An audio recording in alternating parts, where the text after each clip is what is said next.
Cet Malaisien, première question, pourquoi sait-on si peu de choses sur cette catastrophe après bientôt 3 jours? Ça s'est passé dans un espace maritime, océanique, dans une zone où il y a très peu de systèmes de contrôle, très peu de radars.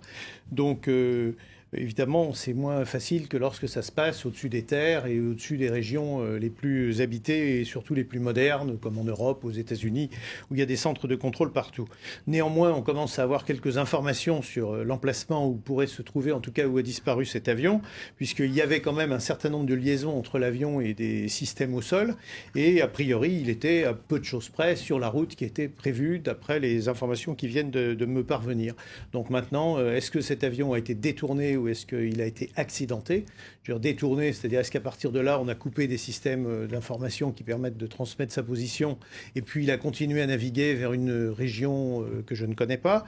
Ou bien est-ce qu'il s'est abîmé en mer, par exemple, à la suite d'un grave incident technique, d'une explosion, d'un problème lié à la cargaison qu'il transporte dans ses soutes? Ou bien est-ce que c'est à la suite d'un combat dans le cockpit entre des terroristes qui auraient cherché à le détourner et l'équipage? Ça, on est dans l'incapacité de le dire pour l'instant. Alors, vous l'avez dit, on utilise aujourd'hui des moyens modernes. Il y a les boîtes noires, évidemment, de plus en plus perfectionnées. Les passagers avaient des portables. Comment se fait-il techniquement, comment se fait-il qu'on ne puisse pas géolocaliser l'appareil? Alors, les portables des passagers passent déjà assez mal à partir des avions, puisque la carlingue fait quand même un petit peu cage de Faraday. Et puis, deuxièmement, on est trop loin des côtes pour que les portables puissent transmettre des informations a priori. Ensuite, il y a les systèmes de transmission de l'avion qui répondent par exemple au radar. Faut-il encore qu'ils soient dans une zone contrôlée? Il semble qu'il était à la limite d'une zone de contrôle de Singapour et que par conséquent, il y avait encore un suivi de sa trace dans le ciel dans certains centres de contrôle.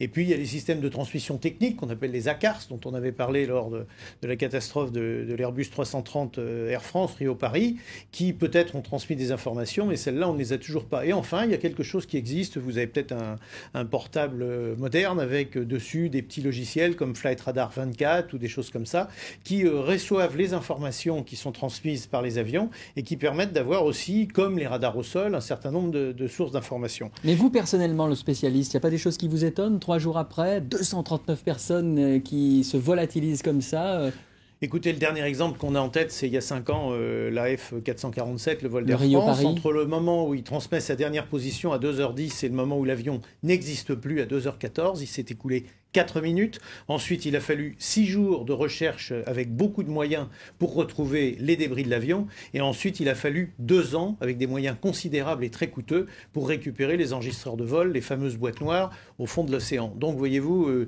4 minutes, 6 jours, 2 ans. Et on est dans une configuration qui n'est pas obligatoirement la pire.